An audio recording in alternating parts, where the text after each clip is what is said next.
Nos pedimos unha explicación urxente a estas acusacións de acoso por parte de compañeiras de militancia socialista o señor Tomé, porque xa estamos un pouco cansos de tanta demagoxia socialista e creemos que non chega co de que son feminista porque son socialista. Hai que predicar igual algo menos e practicar co exemplo un pouco máis, sobre todo no que se refire á defensa das mulleres e da igualdade.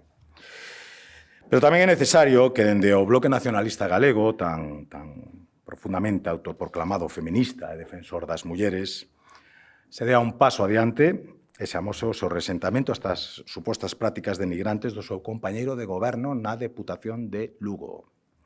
Estamos acostumbrados xa á incoherencia do nacionalismo galego, moi amigo de berrar e criticar, cando os problemas non son seus ou da esfera dos seus socios.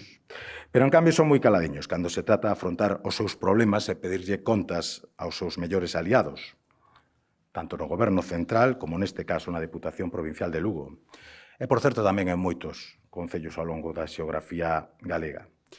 Penso que a coherencia exixe que se tomen decisións contundentes e, polo tanto, o BNG non debería permanecer ni un minuto máis en gobernos que amparan actitudes machistas, gobernos e organizacións que presuntamente protexen os agresores e abandonan as víctimas.